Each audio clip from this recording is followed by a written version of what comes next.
Hey guys, Bugcat7 here. Okay, it is Sunday, January 6, 2019, and I want to thank you for visiting the Stonewall Research channel here on YouTube. I know your time is valuable to you, and I just want to say I really appreciate you coming to the channel to watch my videos. It's really deeply appreciated. Thank you very much. Okay, well, I have a critical presentation to do for you today, and that is about the 1808 1809 Mystery Eruption. Now, I covered this a little bit in my debunking series, a year ago or so, or whatever. But I had mentioned this in one of my videos in the debunking series because it relates directly to my own research, but it really covers two subjects. And the second subject matter that it covers is the mud flood, believe it or not. I had covered this on a few mud flood channels. I had mentioned it because people were talking about the New Madrid earthquake and all the different things that were happening in the early 19th century, and nobody had mentioned it, and nobody on YouTube has done anything on it either. So we're going to cover this. I'm going to try to cover the two subjects, how it relates to my research. But the fact that it's a mystery eruption is just extremely interesting. And it happens, I believe anyway, that, this event and some of the other events that were occurring at that time heralded the mud flood. And the sort of pestilence that it caused is related to my research directly. So, but there's a correlation there. I'm going to try to show it to you. I know, unfortunately, Matt at Quantum of Conscience, well, not unfortunately, he's very skeptical of all that stuff. And, he's a little suspicious of all these new mud flood channels, et cetera, et cetera. But I'd just like to say this is not new. The mud flood isn't new. It's not even a few years old. It was actually Sylvia on the New Earth channel, of whom I'm actually a contributor to some of her, one of her videos, not some of her videos, one of her videos. I contributed material to the video. So, in any case, she had gone over this originally about 5 or 6 years ago. I mean, it's already that long ago that Sylvia first covered this. And then Philip Drosnin came along, and now there's a lot of people doing the research. But back to Matt at Quantum of Conscious, the research is just happening, man. I mean, people are showing these cities with no people in it and stuff. And I'm gonna try to explain, give some sort of tangible reasons why this was occurring, because I believe through the recent research that I've done on this and the research that I did in the past on it, I believe that this is a natural event. Now, what the catalyst does of this natural event, I don't know, but it may be related to another subject, like the electric universe, for instance, because the Earth was basically under assault. That's, my terminology for it. If you want to look at all the things, all the natural disasters and things that were going on in the late 18th century and the early 19th century, I mean, from my research, I mean, basically the Earth was under attack. It was being assaulted by something. And this mystery eruption was part of it. So let me try to go through it. I'm not going to read all the research material from it. I'm going to just refer to some Wikipedia articles because, look, I don't go to Wikipedia first. I go to them last. I do the research and, other readings, and then I go to Wikipedia to see if, they basically have something that is in like a synopsis form that I can, use to sort of shorten and truncate, what I've been researching. So one of the books that I've been researching, and a shout out to Chuck at CF Apps. He just recently produced a video where he was saying, look, man, it's hard for me to produce videos. I got 5 things going at once, 5 avenues of research, and he's done 1,000 videos. And, these videos are difficult to produce, to do all the research. He told everybody, do your reading, man, and he's so right about that. I love CF Apps. Chuck. Shout out to Chuck. Excuse me. So let's get into it a little bit, and as I said, I'm gonna read to you from Wikipedia articles, but I want to show you the books that generally I reference and to these sort of things. This one's about the Little Ice Age, and it has everything to do with the mud flood scenario. And the multiple mud floods, I believe that there were. It was, this was going on. This was a continuous thing. This is by this author, Brian Fagan, and it's an excellent book. And he also wrote a book called Floods, Famines, and Emperors. But I wrote the copyright date. It's 2000 on it. See, it's a recent thing. And it had one chapter in it, which I'm also going to cover a little bit, The Year Without a Summer. And I covered this in one of my debunking videos, debunking videos on the mainstream history of the stone walls, covers The Year Without a Summer and how it relates to the expert Robert Thorson and his book Stone by Stone, which is about the stone walls of New England. And it's an extremely sophomoric book, and I go over in my debunking series one by one all the sort of errors and mistakes that he made. Well, we'll cover it in synopsis form, maybe in this video. I hope to anyway. I want to get through this if I can. So let's talk about the Mystery Eruption of 1808 and 1809. And Wikipedia has a very short article on it here. And let me just read it to you. A colossal volcanic eruption in the VEI 6 range is believed to have taken place in late 1808 and is suspected of contributing to a period of global cooling that lasted for years. In a similar way to how the 1815 eruption of Mount Tambora, VEI 7, led to the Year Without a Summer in 1816. Now that has, direct relationship with, my research and Robert Thorson, because Robert Thorson goes through great pains in his book to, say unequivocally that the settlers and colonists, and he gives several reasons why. And one of them is related to this Year Without a Summer, because he claims that during this Year Without a Summer, they had nothing to do because you couldn't farm. Farming, became impossible because the weather conditions, it was like snowing in July. So the crops all failed. There was basically famine and all sorts of pestilence. Mass exodus from all these northeastern states in the mountain country, especially where most of the stone walls are in the mountain country. Okay, so let me just read the rest of this to you. Background. Before the 1990s, the deterioration of weather in the early 1810s was considered by climatologists as normal for the Little Ice Age. A study of Greenland and Antarctic ice cores in the 1990s found markers that implied that a massive volcanic eruption had occurred early 1809. The problem facing climatologists and volcanologists was that there were no recorded eruptions of the order of significance needed in this period. Further research and bristlecone pine tree ring data pointed to the eruption being in 1808. So hence the 1808 and 1809. They don't know. But I'm going to show you a contemporary article here too, where, they're certain, but I'm going to tell you a few things about that too. Let's go through this here. It's very short.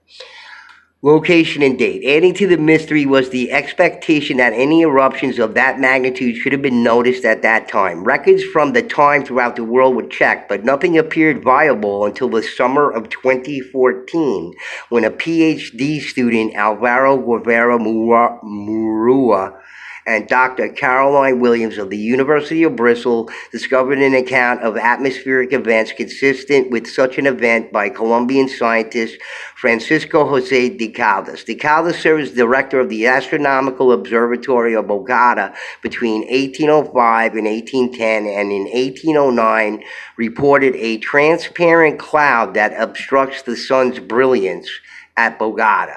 It had first been observed by him on 11 December 1808 and was visible across Colombia.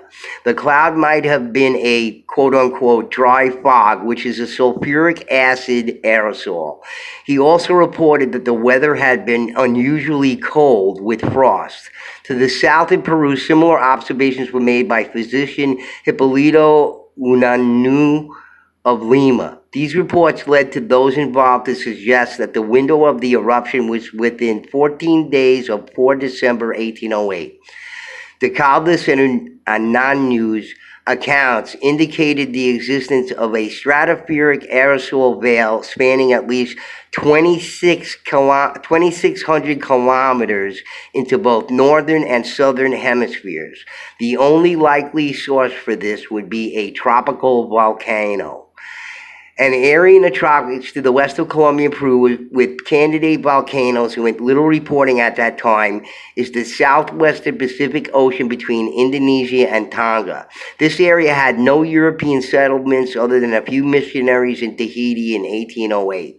Apart from the occasional sighting by European explorers, most of reporting on volcanic activity, such as that in the Rabaul area, which has had VEI 6 eruptions, went back only to the mid-1800s. There were oral histories of eruptions among the indigenous populations in these areas, but these could not be dated with any degree of certainty.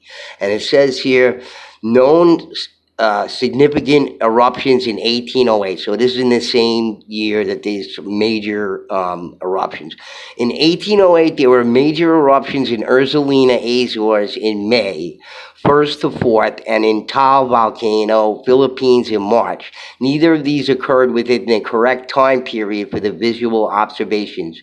It is known that the Chilean Putana Volcano also had a major eruption around this time with an approximate date of 1810 with a 10-year margin of error. So in 1810 had a major eruption down there. So the point is, maybe, it's not the correct time period of these things, but the significance of these things is these major volcanic eruptions were going on around the world with, a tremendous amount of activity.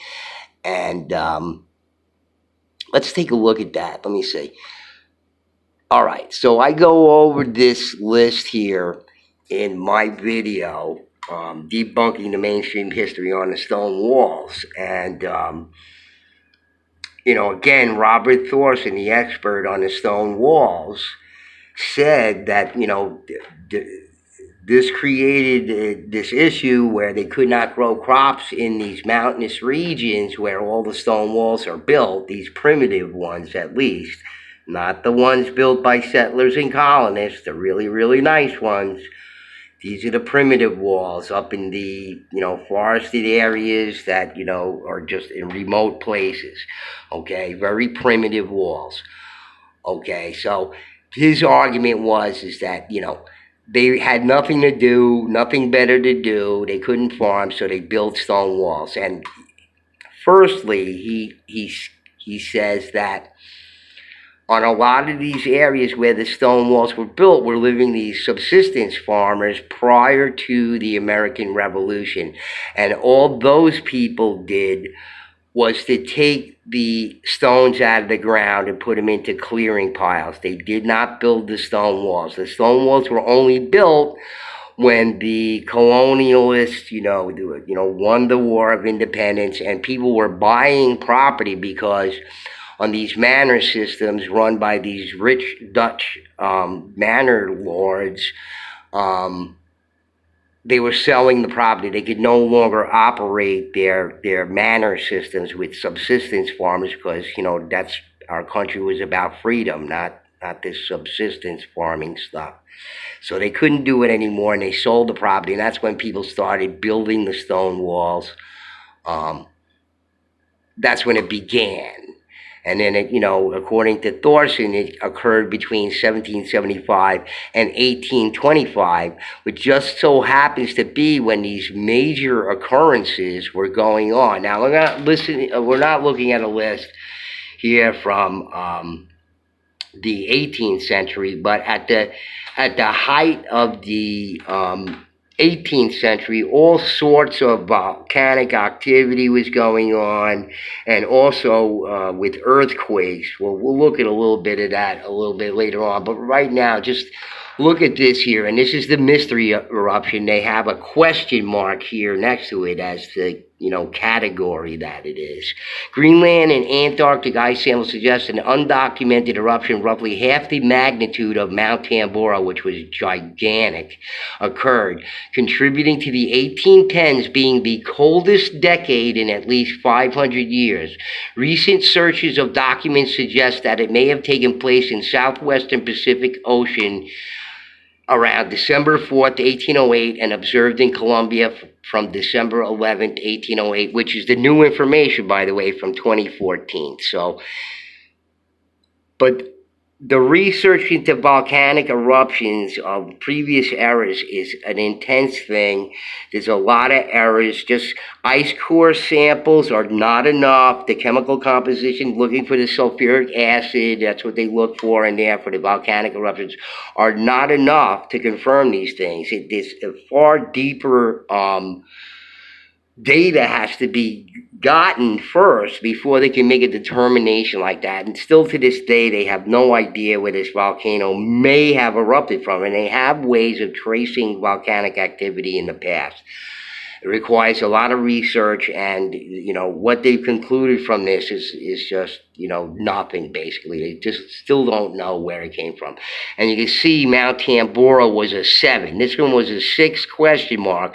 Mount St. Helens erupted back then in 1800, which is interesting to note, by the way, because 1800, telling you a lot. There was extreme stuff going on, earthquakes, floods. All of these things were going on in the early 19th century and the late 18th century, okay, which I think is the precursor to the whole mud flood. Doing the research, reading from this book, The Little Ice Age, and many, many other things that I've read, okay, and about Europe, and this created all these events, the events we're talking about right now, just created, complete devastation across the earth, created pestilence and hunger, death. So I think we're, as far as going back to Robert Thorson again, with him saying that, they had nothing to do but build stone walls during these cold periods in the early 19th, during when supposedly all these walls were being built, okay? These people had nothing to eat, and they were freezing. And there were mass exoduses from all of these states, people leaving in droves. We're led to believe by Robert Thorson that these starving, cold people and exodusing people built all the stone walls. They would spend their last amount of energy. They're eating dirt and grass and whatnot. They're going to expend their last energy building stone walls that they didn't have to build. Okay, and one of his arguments, that he makes, that the colonists, built in the settlers, built all these walls, is because of the deforestation. And he mentions a couple of things. He says about, he refers to the deforestation in Ireland. I did the research on that. The Department of Forestry in Ireland has no idea what caused the deforestation. They have about 6 different theories, but they're not sure. It could have been any number of things, and they're not sure what, and he refers to this to relate this. So Look, the whole Northeast is a vast mountainous forested area. New York State is twice the size of Ireland. We're not counting the rest of the states and lower Canada as well. The idea that this place was deforested is just ridiculous. And it doesn't matter anyway, because if you deforest your local area, you still need the wood, okay, to keep warm. Cords and cords and cords of wood you need to keep warm, okay? And also to cook, you need wood. So it doesn't matter whether the trees are a mile away or 2 miles away or 5 miles away or 80 miles. It doesn't matter. You got to go get your wood. It doesn't make any difference.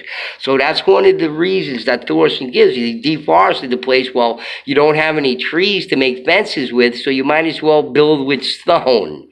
Okay, these are the sophomoric arguments that he gives that can be so easily debunked. Look, if you're making trips to get cords and cords and cords of wood, what trouble is it going to be for you to bring back the wood to build fencing with that you're going to put up once? It's not like you have to go back and get more wood. It doesn't matter. You have to go get wood. It doesn't matter if it's deforested. Okay, you know how many cords of wood these people had to bring back on a monthly or a weekly basis? I mean, it's just piles of wood they had to bring back. Are you telling me they couldn't bring back, wood for fencing that you're going to put up once in 20 years or 25 years or 30 years or replace the broken sections, whatever? It's ridiculous. His arguments are sophomoric and ridiculous. So everything he says about this stuff is just completely sophomoric, okay? Like I said, he gives several reasons why. Another reason why is because of the population explosion after the revolution. Everybody was just so giddy that they just had tons of children. And there was, I looked at the census data, there was a lot of children being born at that time. But the thing is that the mortality rate, the infant mortality rate was like 50%. So I don't care how many baby booms you have, you're still going to have a mortality rate of 50%. So he just said these people, and everybody was crazy about the revolution. Meanwhile, a very small percentage of people participated in the revolution. I read a very scholarly article. I go over this in my debunking series, okay? Like a third of the people were for the revolution, a third were with the British, and a third, which I call the real Americans, were ambivalent to the whole thing. So, these people were subsistence farmers. There was no laws against renting this property out in these areas to anybody. Just the whole thing that Thorson talks about is just completely sophomoric and ridiculous. So anyway, these eruptions and what was going on in the world, these intense eruptions that were going on around the world everywhere, were creating havoc with the weather. But that was not the only thing that was going on, okay? We're going to look at a list of earthquakes that were going on starting in the 1800s. And here you have, in 1812, New Madrid, which occurred December 16th, January 23rd, February 7th, okay? Another big one in Romania, okay? Caracas, California, 1812. Look at all these 1812 earthquakes that are going on. You think that could happen today without people going, crazy?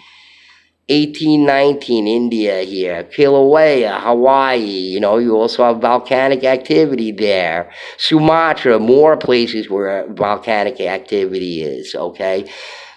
Look, I think what, part of the mud flood research here and what people don't realize is, again, I have to say, it's not that necessarily that history is being falsified. I go through this in my other series, a debunking series and whatnot.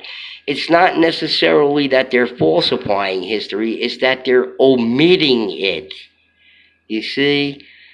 or lacking making correlations, or they're minimizing it. As I go in my debunking series, my first video is just, it's not necessarily that they're falsifying, it's that they're withholding information, or they're making what was huge small. So after you look at some of this stuff, you have to say to yourself, I mean, I'm looking at this data here. I also looked at the flood data too. I don't have it here. I'm just showing a super volcano picture there. Well, what happened here? That's not cool. So in any case, get rid of this thing. So in any case, it's a lot of times it's just they're omitting it or minimizing it, and it seems pretty clear to me that the planet was under attack at that time. And it seems, if you go back in history through these earthquakes too and volcanic activity, that just the earth was being assaulted, and more so at certain times than other times. So I mean, the late 18th century and the early 19th century, the planet was just being assaulted. This is a scholarly article by this chemistry teacher in Australia. And, it basically says the same thing as the Wikipedia, and he goes through some chemistry and stuff. But I like in here where it says somewhere where they're certain it was this. And I don't think they can be certain. And they're not correlating a number of things here. I don't know, one of these paragraphs to say they're certain it was a volcanic eruption. But, I think what was going on with the planet, look, cooling might have been caused by a giant volcano, might have been caused. So, they're not sure about that either. Not sure about anything. But again, guys, look, as far as the mud flood goes, I mean, who knows what actually happened? I mean, it could have been they don't know whether it was a volcanic eruption, not because they can't find a volcano, and they have the observational evidence that they're giving about some sort of particulates in the atmosphere and an ice core sample is not enough to identify it. There's much more stuff. You can read other scholarly stuff. I've seen it. They have to do far more research on something to say they're certain of the volcano, where it is located. You don't have it located, you can't be certain of anything. So the whole idea that they're certain about anything is ridiculous. I'm sure if you look at the data, it's probably this and possibly that or whatever, but we're certain, So anyway, guys, look, as I said, I think the planet was being assaulted. This created a pestilence. If you read the articles, and I was reading from that book again, The Little Ice Age, in this chapter, The Year Without a Summer. I'm not going to go through it. I'd love to read the whole thing to you, but I'll refer you to the book. You should read it.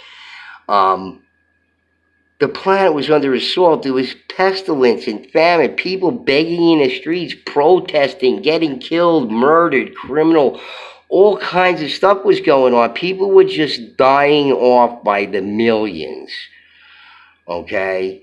And in this article, A Year Without a Summer, I'm just going to read you this again. I went through it in my debunking series, but I want to read to you again the effects, the cultural effects, and what was going on in these mountainous areas here, okay? So let's take a look at this. New England also experienced major consequences from the eruption of Tambora. This was Mount Tambora, which was a gigantic super volcano eruption. Plenty of witnesses. 92,000 people dead in that area. So it was a real serious. The corn crop in New England failed. Corn was reported to have ripened so poorly that no more than a quarter of it was usable for food. The crop failures in New England, Canada, and parts of Europe also caused the price of wheat, grains, meat, vegetable, butter, milk, and flour to rise sharply. And there was tremendous amount of protest, and people could not afford to buy food, and they were protesting, and they were dying in the streets. Only rich people could afford food. Okay, there was major pestilence, disease, famine. That's why all the people, that's why the empty cities, people were dead. Okay, the eruption of Tambora caused Hungary to experience brown snow. As you know, it's very interesting. Okay, but I also wanted to read from this article. Let's see here.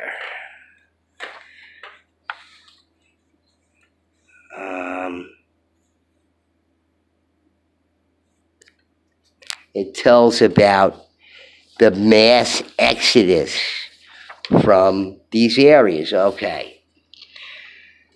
Just let me read these, and related to my research again. Thorson expects us to believe that these people who were starving and cold and leaving and all this kind of stuff, were building these stone walls with their last little bit of energy. Their children were out there with them and stuff. I don't think so, Mr. Thorson, sir. I think you're absolutely incorrect. Okay? The crop failures of the year without a summer may have helped shape the settling of the American heartland, as many thousands of people, particularly farm families who were wiped out by the event, left New England for western New York and the Northwest Territory in search of a more hospitable climate, richer soil, and better growing conditions. And then, they were wiped out by the New Madrid thing. Indiana became a state in December 1816 and Illinois 2 years later. British historian Lawrence Goldman has suggested that this migration into the burned-over district of New York was responsible for the centering of the anti-slavery movement in that region. Vermont alone experienced a decrease in population of between 10,000 and 15,000, erasing 7 previous years of population growth. Do you read that right there? Okay? So that didn't only go on in Vermont. It went on in all of these states, not just there. So, again, Thorson wants us to believe that these people were expending their energy building stone walls that they didn't need to build. They had to go get wood all the time. They could have built themselves wooden fences. You're telling me these people who are sick and tired and cold and hungry and all this kind of stuff, they were getting out of there. They were hightailing it out of there. So, in any case, guys, again, this is just the topic. I haven't heard anybody bring it up. Nobody has done a video on it on YouTube or anything. But this mystery event, all the events that occurred at the early 18th century, late 18th century, early 19th century, heralded the mud flood occurrences. And who knows how bad it was. There was a lack of communication at that time. They have no idea of knowing what went on all around the world. There was no communication. That's one of the reasons why they don't know about whether this volcano, what it was.